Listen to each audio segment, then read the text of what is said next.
और अब आज उस खबर की दस्तक जिसकी चर्चा कल से हो रही है। कल खबर आई कि देश के सांसदों का वेतन अब 24% बढ़ गया है। सब ये बात करने लगे कि कैसे जनता को मेहनत करने पर उनकी कंपनी की तरफ से या सरकारी कर्मचारी को वेतन आयोग के तय नियम के आधार पर तय समय पर बढ़ी हुई सैलरी मिलती है। क्या वहां सांसद अपना वेतन खुद ही मिलकर बढ़ा लेते हैं? तो पता यह चलता है कि 2018 से पहले तक देश में सांसदों का वेतन संसद के विवेक यानी सांसदों की आपसी सहमति सिफारिश से तय हो जाता था।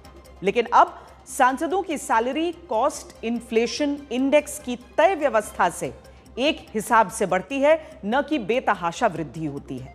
ऐसा इसीलिए संभव हो पाया क्योंकि 2016 में प्रधानमंत्री मोदी का यह दृढ़ मत था कि सांसदों को अपना वेतन तय नहीं करना चाहिए और ऐसे मामलों पर निर्णय या तो वेतन आयोग जैसी संस्था की तरफ से लिया जाना चाहिए या इसे समय समय पर कुछ पदों और रैंक को दी जाने वाली बढ़ोतरी से जोड़ा जाना चाहिए। मोदी सरकार ने 2018 में सांसदों के वेतन और भत्तों की हर 5 साल में समीक्षा का नियम बनाया था। केंद्र सरकार ने 2018 में ही तय किया कि सांसदों के वेतन भत्ते की हर 5 साल में समीक्षा महंगाई दर पर आधारित होगी। अब 1 अप्रैल से सांसदों को प्रति माह 1,24,000 रुपए हर महीने का वेतन मिलेगा। सांसदों का वेतन 2018 के बाद अब 2025 में 7 साल की अवधि में 24% बढ़ा है, जिसे लगभग 3.1% की औसत हर साल वृद्धि के तौर पर देखा जा सकता है। संसद में सांसदों के वेतन के लिए जो व्यवस्था 2018 से मोदी सरकार ने तय की ताकि सांसदों को खुद अपनी सैलरी बढ़ाने की आजादी नहीं रहे, क्या वही मॉडल राज्य भी अपनाएंगे?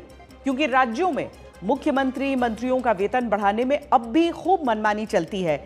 जैसे 2025 में अब की बजट के दौरान कर्नाटक सरकार ने 100% वेतन वृद्धि को मंजूरी दी, जिससे मुख्यमंत्री मंत्रियों और विधायकों का वेतन दोगुना हो गया। कर्नाटक में मुख्यमंत्री का वेतन 75,000 से बढ़कर 1.5 लाख प्रति माह हो गया, जबकि मंत्रियों का वेतन 60,000 से बढ़कर 1,25,000 हो गया। इसी तरह जून 2024 में झारखंड मुक्ति मोर्चा की हेमंत सोरेन सरकार ने मनमाने ढंग से मुख्यमंत्री मंत्रियों और विधायकों के वेतन में 50% तक की वृद्धि कर दी। इससे भी पहले 2023 में अरविंद केजरीवाल की सरकार ने दिल्ली में सैलरी में 136% की भारी वृद्धि को मंजूरी दी थी, जिससे उनका वेतन 1,70,000 प्रति माह हो गया, जबकि विधायकों को 66% की वृद्धि मिली, जिससे उनका वेतन 90,000 रुपए प्रति महीना हो गया था। 2023 पश्चिम बंगाल में ममता बनर्जी ने विधायकों के वेतन में 50% की वृद्धि करने का फैसला लिया था।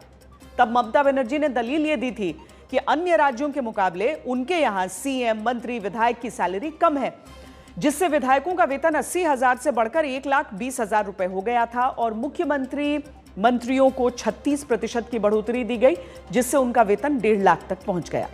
2016 में तो तेलंगाना के जब मुख्यमंत्री के चंद्रशेखर राव थे, तो विधायकों और मंत्रियों को 163% की भारी बढ़ोतरी वेतन भत्ते में दी गई थी, जिससे वो देश के सबसे अधिक वेतन पाने वाले विधायक बन गए थे। जरूरी है कि राज्यों में भी अपनी मर्जी से अपना वेतन भत्ता पेंशन तय करने की मनमर्जी खत्म हो।